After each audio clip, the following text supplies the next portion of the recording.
Hello again, everybody. This is James Bartley, and you're watching and listening to the Cosmic Switchboard.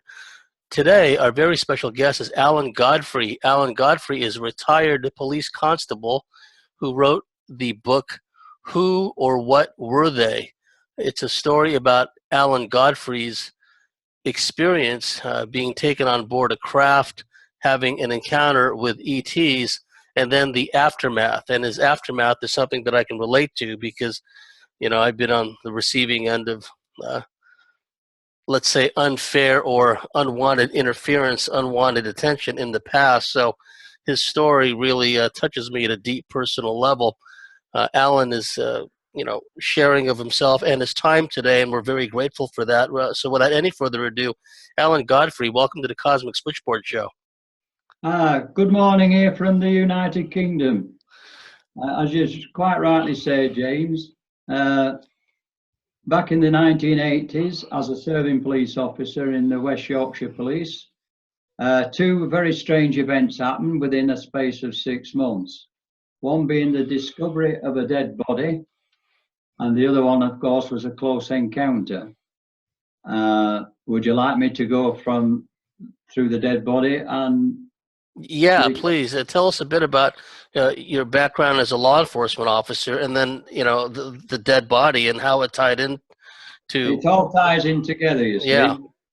Well, I was a serving police officer from 1974 to 1984 with the West Yorkshire Police. I was seriously injured on duty in 1984, seriously assaulted, which meant I had to go into hospital and have some operations. And I was deemed, after having the operations, I was deemed physically unfit to carry on as a police officer. So sadly, in 1984, I had to leave the job I loved. But nevertheless, I had an enjoyable 10 years, or most of it. In June of 1980, whilst out on foot patrol in the town centre of Todmorden, which is where I was living at the time and serving, I got a radio message regarding a body had been found in a coal yard which was adjoining to the Todmorden railway station, and would I meet Alpha Bravo 3, which was a patrol car driven by my late friend PC Malcolm Agley.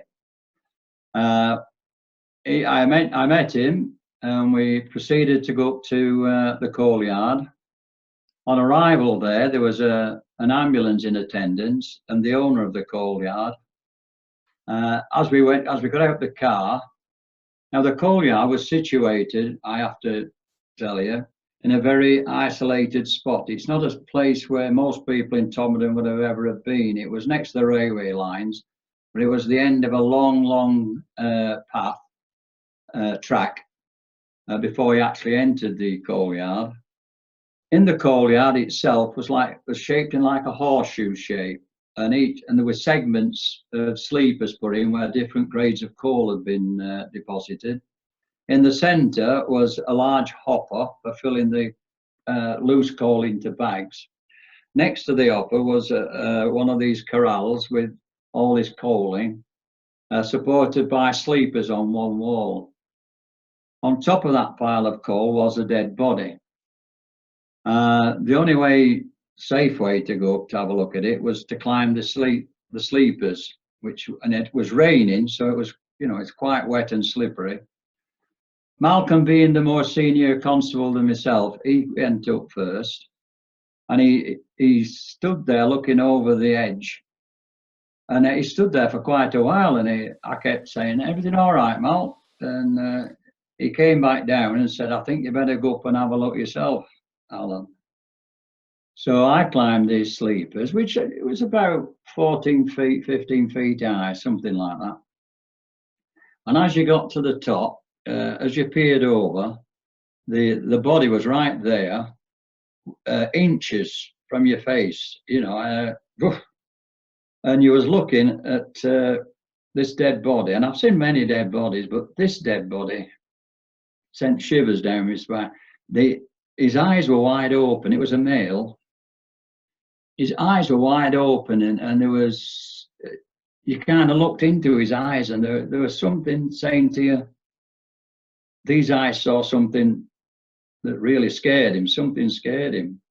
Anyway, after several minutes, I could notice at the crown of the skull, through the short cropped hair, there were individual what appeared to be burn marks, probably the size of a penny, an old penny, round the back of the crown of the head. And as I'm looking at it, I thought, well, you know, that's unusual. What's caused them? And as I just looked, I could see just down the side of the neck marks. So I turned the head over to the left, and I could then see the nape of the neck. There was an open wound, and it had this ointment or some substance had been smeared across it. Quick glance at the full body, and it occurred to me that he was wearing a jacket, but no shirt. And he was wearing what we call in England a string vest. I don't know what you call them over there, but like a vest that's all holes in it, you know, a string vest. The trousers, it might appear to have been fastened wrongly. I don't know. There was just something about it. They're very slack round there. I noticed that the jacket he was wearing was fastened in the wrong buttonhole. There's just something very weird. And I came back down and I said to Malcolm, "Oh, what do you think?" He said, "I think the guy's been bloody dumped." I said, "Yeah, I'm the same opinion." So instantly we decided it wasn't a natural death, a natural causes death. There was something that wasn't right. So we then sent for the CID, Criminal Investigation Department, to come and have a look, and also the scenes of crime officers to come and photograph the scene and, you know, make sure everything was hunky-dory. And that's what we did. As we were waiting for them to come, we screened off the area, tried to keep the scene safe, and eventually CID turned up, doctors turned up, bosses turned up, everybody turned up, and the body was photographed. The fourth surgeon, who was the doctor, turned up and pronounced life extinct.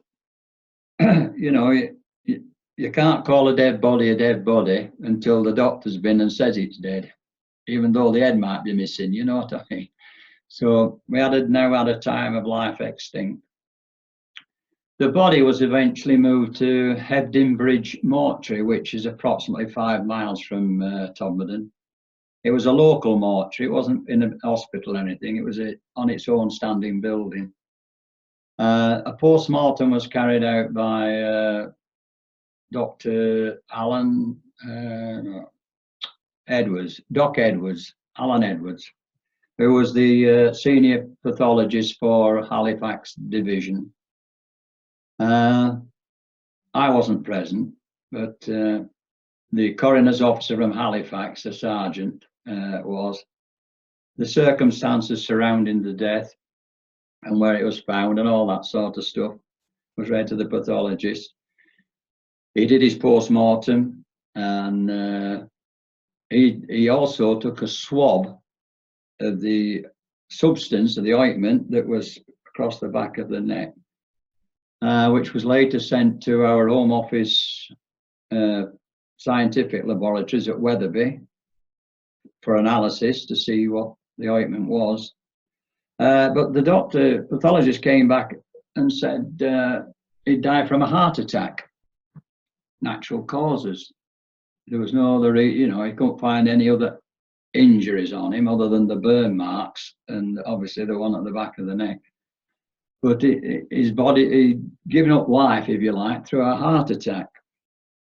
At which stage, of course, we didn't know who the guy was at this stage. CID kind of said, well, it's a natural cause of death, and kind of left it to Malcolm really and myself to make some inquiries with the assistance of a junior detective, a detective constable. And in the meanwhile, there was as I say, the substance had been sent to Wetherby Home Office Forensic Laboratories at Wetherby. Later on, weeks later, it came back from those, a report came back from the laboratories saying that they couldn't identify what the substance was. There's no idea what it was. Which kind of, it's kind of baffling if you think your forensic laboratories couldn't identify it. But nevertheless, inquiries were made, missing persons, and it's like when you drop a pebble in a pond and it starts spreading out. Eventually, we got as far as Wakefield, missing persons, and one appeared to match the deceased. And it turned out it was him eventually. And he'd been missing 6 days. He was called Zigmund Adamski. He was a 56-year-old coal miner in that area. He was ready for, he was waiting for early retirement. As it transpires, the day he disappeared, he'd been to a big shopping centre with a relative, and he'd returned back to his home where his wife Hetty was. He was giving, I believe it was his goddaughter away at a wedding the following day. They had lunch, and Hetty, his wife, asked Zigmund, or Ziggy as his friends called him, if he'd go to the local shop and buy some groceries so she could make for dinner later. And it was a nice sunny day in June, and he set off, spoke to a neighbour, walked to the shops, bought the groceries, exchanged pleasantries with the shop owner who knew him, and he seemed in good spirits. He left the shop and was never seen again until he turned up 20 miles away in Todmorden, in a town he'd never been there before, in an area that most people in Todmorden had never been, on top of this pile of coal, dead. Which, of course, in any circumstances, it must raise suspicions, And obviously, years and years and years later, after I'd left the job, I became aware of more about UFOs and stuff. And Travis Walton, the American, came to my notice, and the similarities are very similar. He was missing, I believe, for 6 days or something, and been abducted and what have you. Whether that's the case in Adamski's case, I don't really know. There's two questions that bother me. I and Malcolm believe that the body, he didn't die where he was found. It didn't make sense. Why would a man that had been missing 6 days turn up in an isolated area in this coal yard, climb a stack of coal in the rain, and simply die lying on the top of it? It just makes sense. Then secondly, if he didn't die where he was found, and there's no suspicion that he was murdered or anything, he died of an heart attack, why would somebody dispose of the body, whether it be for a criminal act or just didn't want to get involved? Why would they? Well, how did they get him to the top of that pile of coal?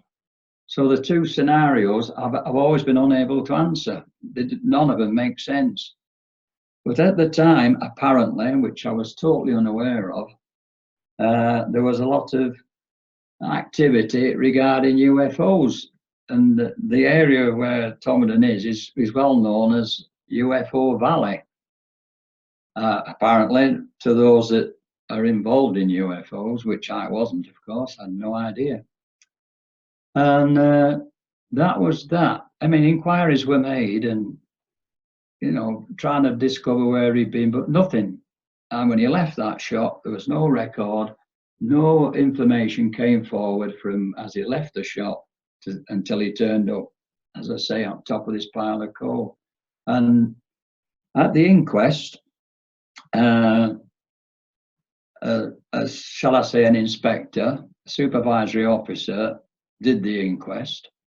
I wasn't called, Malcolm wasn't called, no other witnesses were called, other than the inspector, who told the James Turnbull, who was the Her Majesty's coroner, that he was satisfied that Mr. Adamski died at the scene, which totally flew in the face of everybody else's opinions.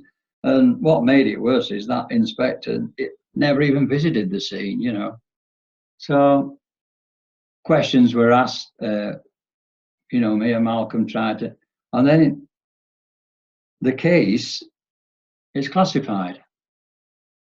The report, although it was read out in open court and things like that, nobody can get the full file, even today. And believe you me, there's lots of people tried, including media and, you know, reporters, television people. They're all interested in it, but zoot. And that's that, and it's still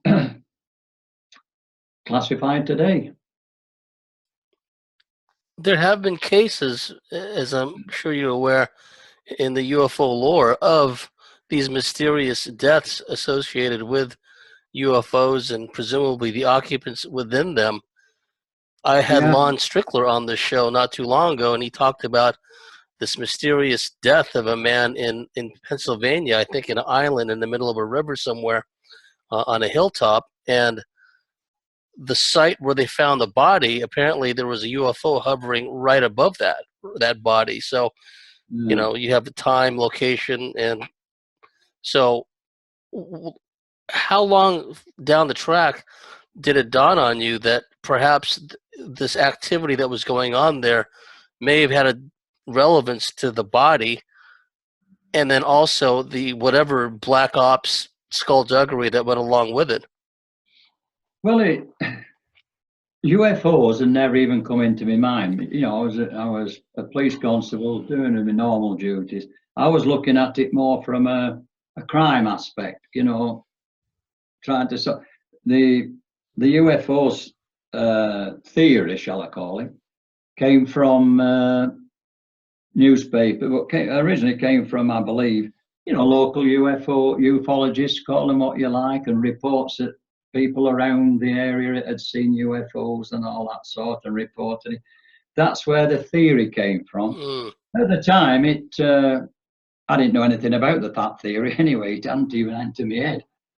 Until, of course, we move on 6 months or thereabouts to November 1980, the 28th of November.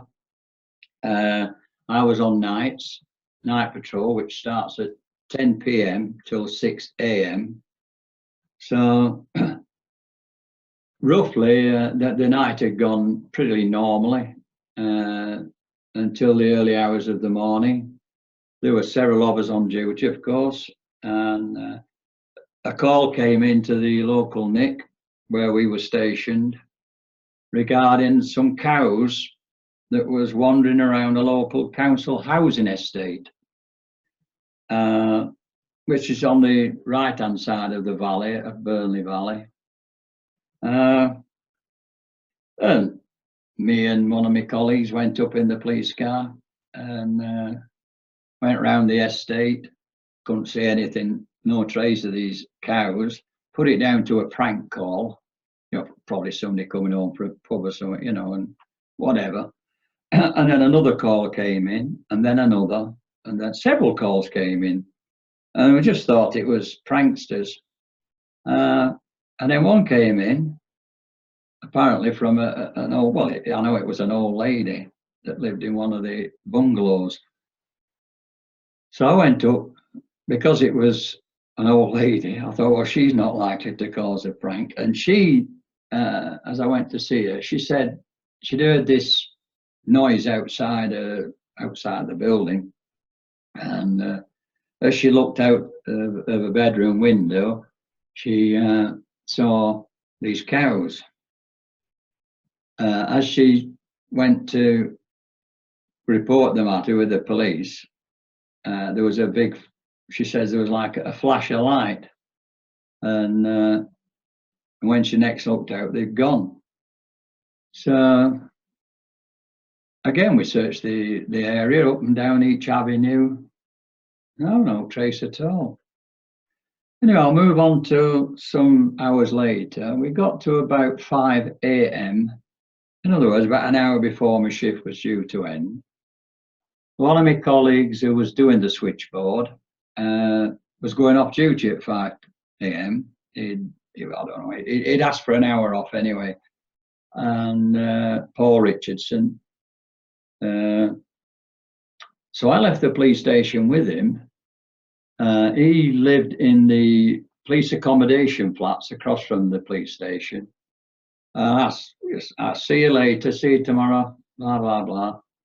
I jumped in the patrol car, went down into Todmorden town centre, which is only less than half a mile away from the police station. When I got down there, I saw the staff bus going up Burnley Road. Put my hand up, I knew the driver. Bobby Coates, or Robert Coates, Bobby we call him. Spoke to a colleague that was doing foot patrol. Asked him if he wanted to come. I said, I want to go and have a look, see these cows. Do you want fancy coming? He says, no. He says, I'll carry on checking shops and things at town centre. I said, all right then. So I turned the car around and I stood talking to him for 5 or 10 minutes anyway. I turned the car around, drove back past the police station. I was about to turn up a road called Fernley Road, which leads up to this housing estate. And as I was about to turn up there, I was in the centre of the road. And as I looked at the main road coming towards me, like traffic, there was no traffic. I just noticed something about 250 yards away. At first I thought it was a bus gone sideways. Then I remembered, well, it was a single decker bus that had gone up, so it weren't a double decker. Oh, what the bloody hell's that? So I drove slowly towards it, and as I got closer and closer, I thought, what? And it was something, I got within 20 yards of it. I stopped the police car, and right there, just hanging above the road, was this object. Wasn't touching the road, it was about 5 foot off it. I could see under. And it was about 20 feet wide, about 14 feet high. And it was shaped like a diamond. I mean, hot air balloon came to mind. You know, these things go through your head like that, split second. Your brain's trying to work out what you're actually looking at. I put all my blue flashing lights on, and and they were reflecting back off it. And then I noticed the leaf, because it was November, all the dead leaves had dropped off the trees, and it had been raining that night, but it was lifting up and it was swirling round like this. And I just sat there bloody absolutely gobsmacked. I got on my radio. We carry a personal radio, and then there's a car radio on different frequencies. I couldn't get any response off my personal radio, so I picked the car radio up, and again I got no response. Both were completely dead. It wasn't surprising about the personal radio, because you're in valleys and you do get black spots, where you can't be picked up. But the car radio was a lot stronger. I think that was on VHS. Yeah, the car radio was on VHS, whatever that is. I'm not a technician, but it was on a stronger signal, and that couldn't be picked up. And as I looked at this object, as I say, it was diamond shaped, and there looked to be black paneling across the top of it, or could have been glass, I don't know, but it was black. And there's like a light on top of that, like a fluorescent type thing. And it was just, and it was spinning. And at first I thought it was spinning anti-clockwise because it was going, seemed to be slow like that, yet the leaves were going that way. It was right, like an optical illusion. You know, when you see wheels on a car, on a film, they look to going backwards. Well, it had that impression on my brain as I'm looking at it, but the leaves were going the opposite way. Very weird. So I mean, let's be honest, we're talking 1980, mobile phones hadn't even been invented, you know what I mean? So no cameras with us or anything. So the best I could do to keep a record of it, I picked my clipboard up, which we have all this paperwork on, blank sheets of paper and report things on. I just started to draw it. And then just this white, complete white. You know, when you're in a dark room or at a party and it's dark and people flash the cameras in and there's a flash and it makes your eyes go a little bit funny for a split second. Well, you multiply that by 1,000 times, probably more, just white. It went like, woof, right blinding, and then it had gone. And I, for some strange reason, was another 20 yards further up the road driving the bloody police car. You know, it shook me head with it. So I turned the car around, came back to the scene, and I got out, I got to where it was. I got out the police car. I could see on the road, it had been raining, as I said. There was this dry whirlpool on the tarmac, but all these leaves as well, and very strange. Jumped in the car, got my mate who I'd seen on the town centre. We came back to the scene. He saw it was still there. And we're right to the side of a park, Centreville Park. And in between the park and the road is a very deep river, for want of a better word, the River Goyt. But to get into the park, you go across a very small bridge, which is locked gates. Well, they're shut. We went in there, and lo and behold, the cows were there on the rugby pitch, which was about 20 metres away from where this UFO would be. And right as you went in the entrance of the park, you passed some flower beds, and then the rugby pitch was there, and they were all munching away there.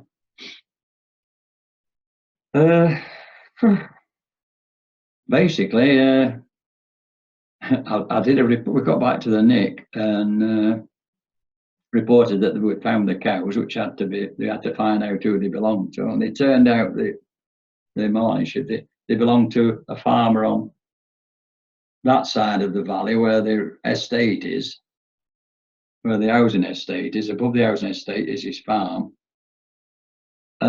Not that side of the valley, and how them cows got into that park is beyond me. The only way you could go in was across this bridge with the gate shut. Possibly you could have gone out like a mile further up the road and gone up and come around from the back, but there was nothing up with the cows. Apparently they were in good health and anything. Nothing had happened as far as we're aware. They were returned to the Royd farm. It was owned by Roy Starkey's dad. Can't just remember his name now. But the farm's still there. The family's still there, run by his son. Very mysterious. I reported it when I got back to the Nick, and then I went home. And as I was getting undressed for bed, I was just taking my boots off, my police boots, Doc Martens. The sole of the left boot, if that's the sole, there was a split that way, widthways, right across, which was unusual. They're pretty damn new boots. As I took my socks off, there was a red mark about the size of a penny on the instep of my left foot, which was, it wasn't hurting, it was red, but it was very itchy. So I just put some ointment on it, and then I went to bed. Following, well, it's the same day because you finish at 6 in the morning and you start 10 o'clock that night. So it's the same day, if you like, but I've gone to sleep. I remember going in at for the night shift again, excuse me. And of course, I was Captain Kirk or Mr. Spock, you know, a lot of joviality, shall we say. And I took it in good faith. We laughed about it. And it was, somebody put a cartoon, I'd drawn a cartoon, I cut it out of paper or something and had it on my locker. You know, who shot JR? Remember JR from Dallas or something? Dennis, I don't know. Anyway, it was about that same time. Several days passed.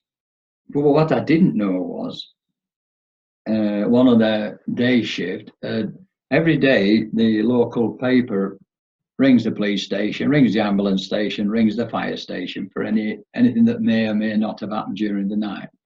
One of them thought it'd be a good idea if he told them about my sighting or my encounter.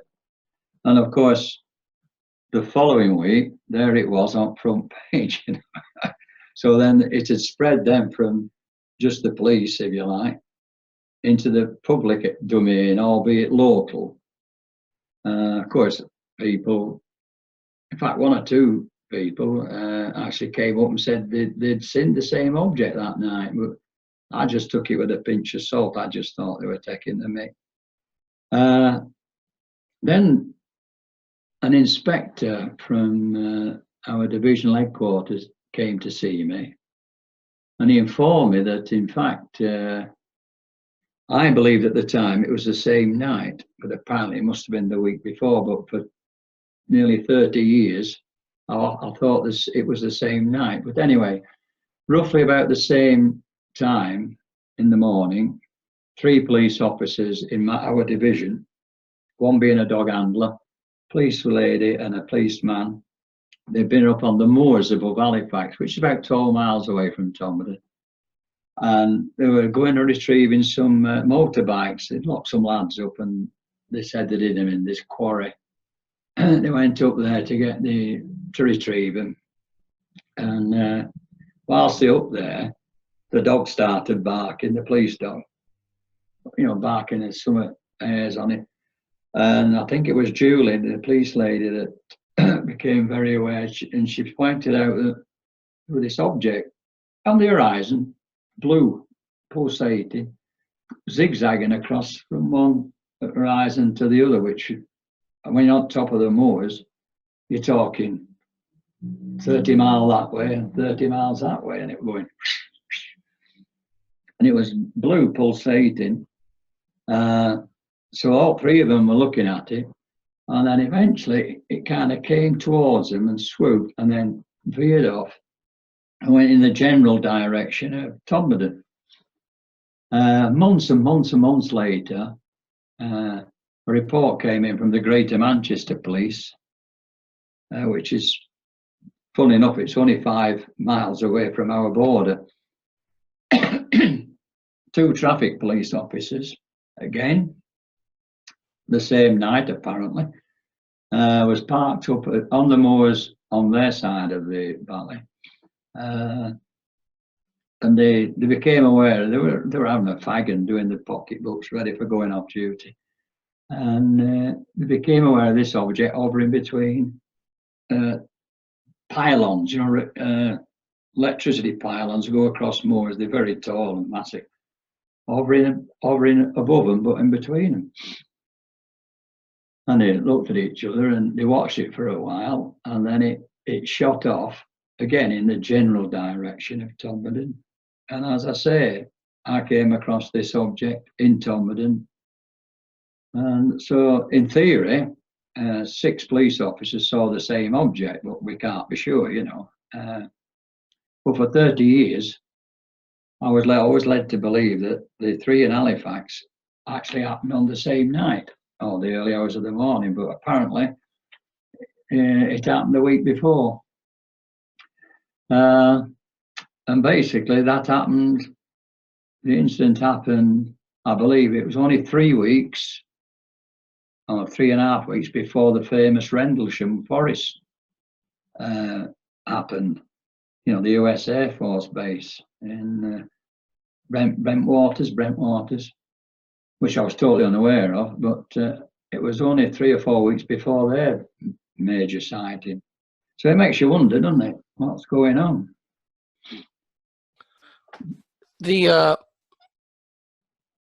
public notice came about because your colleague had went ahead and let the media know. How long after? As a joke. Yeah, As a joke. as a joke, and then it took on a life of its own. Yeah, not half. Did you start to have kind of like recriminations from that, or was there any kind of unpleasantness, let's say, from at that time or later from the authorities? Not at that moment, James. What happened was about a year later, apart from usual joviality, you know, it became a bit of a standing joke. And sometimes members of the public, you know, I bumped into them, they'd say, you know, have you seen any more aliens and that sort of stuff, you know. It's something I'd have done if it'd been another officer, you know, it didn't bother me that much. About a year later, I was contacted by a Detective Chief Inspector, head of the fraud squad of the Greater Manchester Force, that was aware of his officer's sighting. Do you get me? So he contacted me at Todmorden Police Station, asking if I'd be prepared to be interviewed by him. And I said, well, I haven't done out wrong, thinking you fraud squad. No, he said, no, he says, I'm very interested in UFOs. He'd had a sighting himself, apparently, at near Manchester Airport. But anyway, I agreed to meet him, and he came to my house with Harry Harris, who was a solicitor, Mike Sachs, who'd had an encounter in Bacup, which is only 2 or 3 miles from Todmorden. And no, they're quite genuine. They asked me if I'd do an interview with him via video. So I said, yeah, okay. So they're kind of doing what you're doing now, but a lot not as professional. You know, we're all in the same room. And during the interview, they filmed it, and with my consent, and they talked a bit, and then off they went. And then, I don't know, a couple of weeks later, maybe, Norman rang me up. Norman Collinson, who was the chief inspector of the fraud squad, rang me up at home and said, Alan, going off what you've told us, there appears to be about half an hour missing. We've done the run you did. I said, there's about half an hour missing from your time, which I couldn't explain. I had no idea, I had no recollection of time, any missing time. So, could we come and see you again? So they did, and they were at that stage where they asked me if I'd be willing to go on hypnotic regression. Well, the only hypnosis I'd ever heard of or ever seen was stage hypnotism, you know, where they have you bloody pretending you're in the Grand National, and really, and I said, no, I'm not doing that. And I was going away on holiday, and while I was away on holiday, I had to think about it, and I came back and I said, under this hypnosis you're on about, what you're hoping to achieve, you know? And they said, well, it'll be done under medical conditions. We've got 2 psychiatrists lined up, one being Professor Blair, who was the professor of psychiatry at Manchester University. The other one was Dr. Joseph Jaffe, who was a very eminent psychiatrist in Manchester, who actually worked on some certain cases with the police. And it will be done under medical conditions. You'd be wired up to measure your heartbeats and brain things and all sorts of bloody stuff. I said, well, let me think about it, which I did. And I said, okay, I'll give it a go, but I don't know what you're expecting to, because I've no memory of any missing time. And the first hypnotic regression, none of the psychiatrists, by the way, knew what the subject matter was. All they were told, I was a police officer, blah, blah, blah. And something had happened 12 months prior or thereabouts. And they wanted to know more about it. So that's all they knew. And each psychiatrist didn't know about the other psychiatrist. So the two were kept completely separate. The first session took place with Professor Blair. It wasn't filmed. He wouldn't allow it. But he did it privately, just me and him in a room. When it had finished, I couldn't even remember what I'd said. I didn't think. I just thought I'd fallen asleep and I woke up. Came downstairs and he just said to him, something very weird happened to that young man. The times you've given me, something very weird and very strange. He said, I'd like to see him again at a later date. So I agreed. In the meanwhile, about 2 weeks later, so thereabouts, I did the other psychiatrist. And he asked me if I was willing for it to be filmed, give my permission, which I did. So they videotaped that one. And again, I come out with this incredible story, apparently. Bear in mind, I had no knowledge of what I'd said in hypnosis. I then went back to Blair and did the same thing, which was filmed. And then back to Joseph Jaffe, again, which was filmed. So there was 3 sessions that were filmed. At this point, I was immediately contacted, well, at work, the superintendent came to see me, and it had been made aware that these sessions were going on. I had no idea how he knew, but he did, and he put a stop to it. So I had to not do any more. At that stage, the arrangements were made for me to go to Harry Harris's house in Saley, it was, in Manchester. And whilst I was there, this was the first time that I was being allowed to see the videotapes. Jenny Randalls was present, Mike was present, and obviously Harry's wife was present. And there's a couple of other people I can't just spring to mind. No, Norman, the detective chief inspector. I sat there and watched these 3 videos, which were about, and I just couldn't believe what I'd come out with. It just didn't. I'm sat there watching myself talking under hypnosis about being abducted. And my brain just wouldn't, it couldn't comprehend what I was. I thought, oh, hang on a minute. But the strange thing, I'm going to have to go back slightly.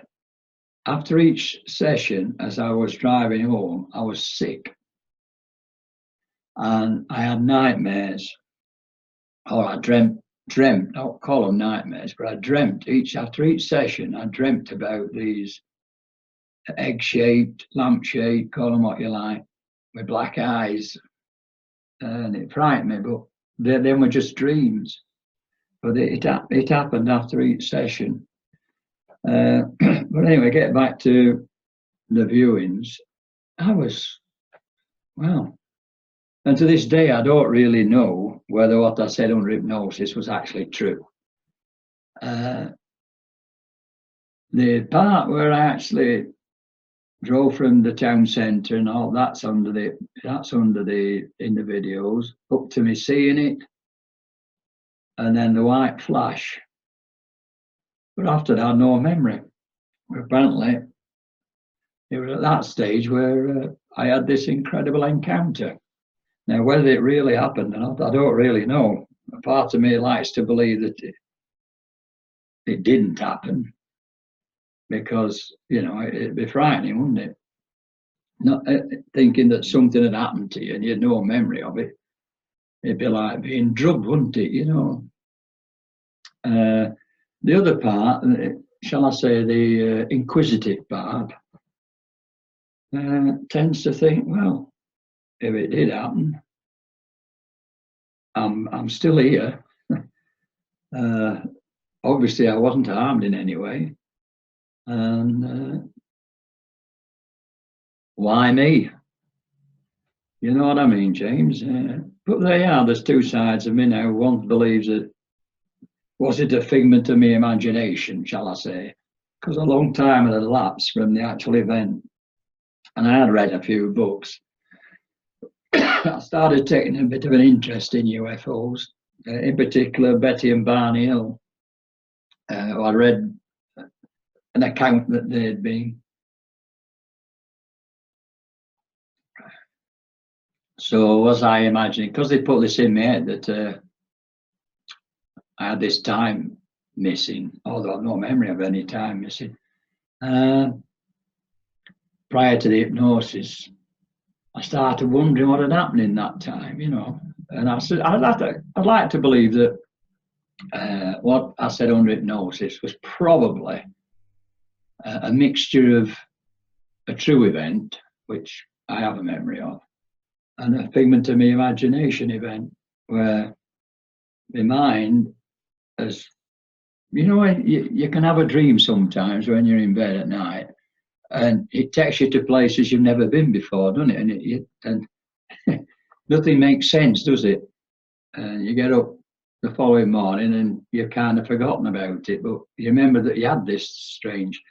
Well, it was a bit like that, and I think it either happened or it didn't, but I have no way of proving either way. So I never claim as a conscious memory. I've never claimed I've been abducted. I've always said that I had this encounter, which did happen, but under hypnosis I come out with this extra bit that I don't know if it happened or not.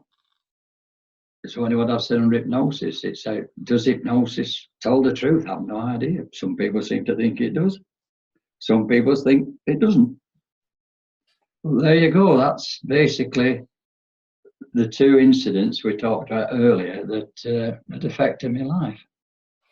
Can you talk a bit, Alan, about what came out under regression? Like, yeah. Well, apparently after the flash. Now you've got to remember, I am answering questions that have been asked. I don't narrate anything. I'm asked a question by the psychiatrist who asked me a question, and I reply to his question. The first question he asked me was, I'm just trying to get my head around it now because I've no conscious memory of it, you see. He asked me, apparently, I remember I put my hands up like that when that flash happens. And then he's asking me what was happening. And I said, I'm floating or something. And then the next thing, I'm in a room. And in the room, this tall guy, I call him a humanoid, in a long white clothing, with a skull cap. And then I mention these little, I call them robots, little, 8 of them, about 3 foot high. But and I say I don't like them, and I'm for some reason they're frightening me or upsetting me. But this guy, the tall guy, I end up calling him Joseph, which I later changed to Joseph for some reason. But anyway, what happened there? I can't just remember what to say there. It's very difficult when you haven't got a conscious memory. I'm trying to remember what I said on hypnosis. Apparently, there was some sort of examination on me. one on me, they attached something to my left leg and my right wrist. I can't remember what I said, to be honest with you. I haven't seen the tapes for years. But basically, I get, under hypnosis, apparently I get abducted. There's a dog and all involved somewhere. I remember just come to mind. That's about it. As I've no conscious memory of it, you see. When I was writing the book, it kind of is I wrote the book off a lot of notes that I did at the time, and video. I had a little Dixon's tape recorder. I don't know what you want to call them. I'm 70, and I recorded a lot of things on it, different tapes. That's how I managed to. It took me 15 years to write the book, and somewhere along the line, I had the videotape of me under hypnosis, but I don't have it now. And if I have, I've no idea where it is. We moved house since then. But basically, that's what it was. Apparently, I was taken on board this craft and physically examined, and then dumped back in my police car, and off it went. I can't really tell you any more than that. There were two distinct type of beings: the taller humanoid with the skull cap, and then smaller beings. Yeah, besides him, a dog. There was a dog. In the craft. Apparently so. Yeah. Wow. Yeah, I know. Very strange. That's what. But yeah, there was a tall guy who I called Joseph, and then there were 8. I think I counted to 8 of these little creatures, but I call them robots. Is the hour up? Yeah. We're just about at the end of the first hour. We'll have all of Alan's book information because it's a story that I think that really needs wide dissemination because we're just getting started here. So we'll see you at the top of the next hour. You've been watching and listening to our special guest, Alan Godfrey. This is the Cosmic Switchboard Show, James Bartley, and we'll see you at the top of the next segment.